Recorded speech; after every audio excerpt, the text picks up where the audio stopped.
नमस्कार. मी प्रमोद गोसावी प्रतिबिंबमध्ये आपलं सहर्ष स्वागत करतो. काल 1 महिन्याच्या प्रदीर्घ शांततेनंतर शिंदेनी कार्यकर्त्यांचा संवाद मेळावा घेतला. जिल्ह्यातील राजकीय धुरीणांना शिंदे आपली पुढची राजकीय दिशा सुस्पष्ट करतील अशी अपेक्षा होती, परंतु शिंदेनी केवळ इथून पुढच्या सर्व निवडणुका पूर्ण ताकदीने लढवू, आजवर जी विकासाचं राजकारण करण्याची परंपरा आपली आहे तीच परंपरा याही पुढे चालू ठेवू, असं गुळगुळीत संदेश देऊन हा मेळावा संपवला. हा मेळावा जरी गुळगुळीत उत्तरानं संपला असला तरी सुद्धा एक गोष्ट सत्य आहे की कार्यकर्ते अस्वस्थ आहेत. कार्यकर्त्यांचा दबाव आहे. सत्तेच्या परिघात शिंदेने असावं हा कार्यकर्त्यांचा दबाव आहे. त्याचबरोबर कालच्या मेळाव्यातून एक गोष्ट प्रकर्षाने जाणवली, ते म्हणजे काल परवापर्यंत पवारांवर प्रेम करणारा कार्यकर्ता पवारांचा तिरस्कार करू लागलेलं चित्र कालच्या मेळाव्यात पाहायला मिळालं. त्याचबरोबर पवारांचा जेवढा तिरस्कार आहे किंबहुना त्याहीपेक्षा जास्त तिरस्कार हा मोहिते पाटलांचा केला जातो आहे. मोहिते पाटील हेच आपल्या पराभवाचे कारण आहेत अशी कार्यकर्त्यांची धारणा झालेली आहे.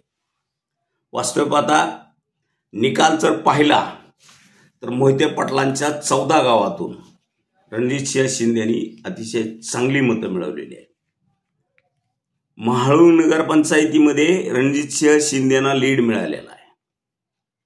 हे पाहून तिथं कार्यकर्त्यांनी व्यक्त केलेली भावना आहे, मोहित्यांना स्वतःच्या गावात आसरा मिळाला नाही तो आपण दिला, अशा पद्धतीची वक्तव्य काल त्या ठिकाणी केली गेली. शिंदेनी आपली राजकीय भूमिका स्पष्ट केली नाही, परंतु कार्यकर्त्यांनी निश्चितपणे राजकीय भूमिका स्पष्ट करणाऱ्या अपेक्षा व्यक्त केल्या. यामध्ये सोलापूर जिल्हा समाज कल्याण समितीचे माजी सभापती शिवाजीराजे कांबळे यांनी देशात जे चालतं तेच स्वीकारावं असं सूचक विधान करून भाजपची पाऊलवाट शिंदेना दाखवली. तर आणखी एका कार्यकर्त्याने पवार नकोत, कारण पवारांसाठी आपण खूप केलं, पण पवारांनी आपल्याला नादी लावून आपल्याला पराभूत करायचं आवाहन आपल्या मतदारसंघात येऊन केलं, याची चीड कार्यकर्त्यांच्या मनात निर्माण झालेली पाहायला मिळाली. त्यातून पवार नकोत, अजितदादा चालतील असा सूर येत असतानाच उद्या हे चुलते पुतणे एक झाले तर पुन्हा काय, त्यापेक्षा पवार कोणतेच नकोत. एक वेळ शिंदे परवडले पण पवार नकोत. फडणवीस आणि शिंदे या दोघांपैकी एकाचा कोणाचा स्वीकार शिंदे करणार हा आता सगळ्यात मोठा प्रश्न आहे. भाजपला माढा लोकसभा मतदारसंघाबरोबरच या मतदारसंघातील विधानसभा मतदारसंघात झालेला पराभव जिव्हारी लागलेला आहे. वास्तविक पाहता ज्या राष्ट्रवादी काँग्रेसची राज्यात धुळधाण झालेली आहे विधानसभा निवडणुकीत, त्या राष्ट्रवादी काँग्रेस शरदचंद्र पवार पक्षाला सोलापूर जिल्ह्याने साथ दिलेली आहे. ही निश्चितपणे भाजपांच्या पक्षश्रेष्ठींना खुपणारी गोष्ट आहे आणि या साथीच्या मुख्य कारण हे मोहिते पाटील आहेत. मोहिते पाटलांना पक्षातून काढून टाकण्याच्या हालचाली सुरू झालेल्या आहेत, किंबहुना भाजप त्यांना घेरण्याच्या तयारीत आहे.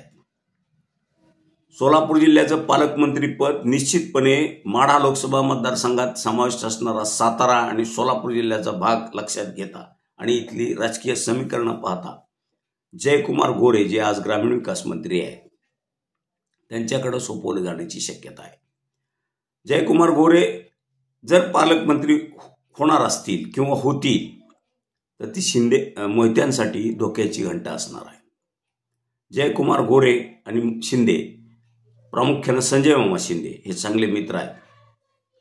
2014च्या लोकसभा निवडणुकीत ज्या कुणी मोहिते पाटलांना विरोध करून सदाभाऊ खोतांना मदत केली असे जे कोण होते त्यामध्ये निश्चितपणे जयकुमार गोरे होते, त्यामध्ये रणजितसिंह नाईक निंबाळकर होते, संजय शिंदे होते, प्रशांत परिचारक हे देखील होते.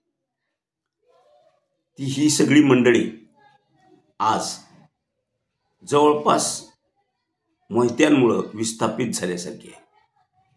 ही विस्थापित झालेली मंडळी एकत्र आल्यानंतर मोहित्यांपुढचं संकट आणखी गहिरं होऊ शकतं. यामध्ये मोहित्यांना नमवण्याची ताकद ही संजय शिंदेमध्ये निश्चित आहे, हे भाजपा जाणून आहे.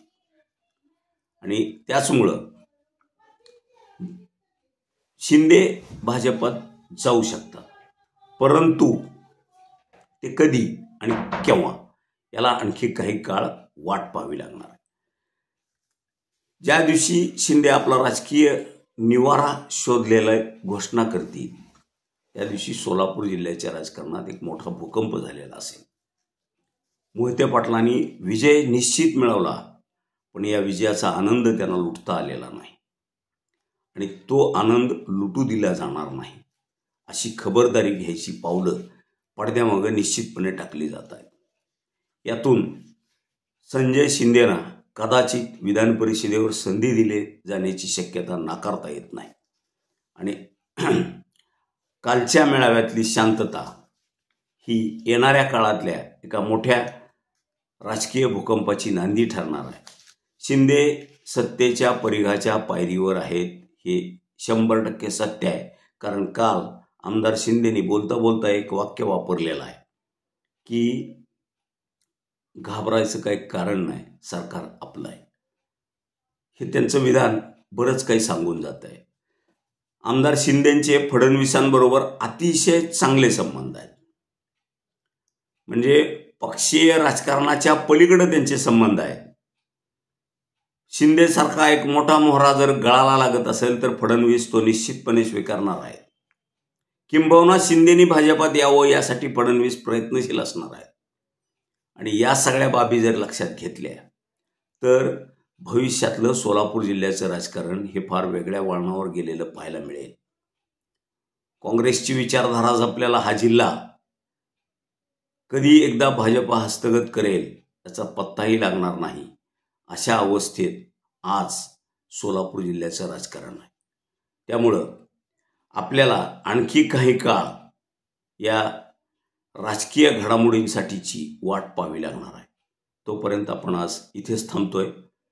हा व्हिडिओ जर तुम्हाला आवडला तर शेअर करा, लाईक करा आणि सबस्क्राईब करायला देखील विसरू नका. धन्यवाद.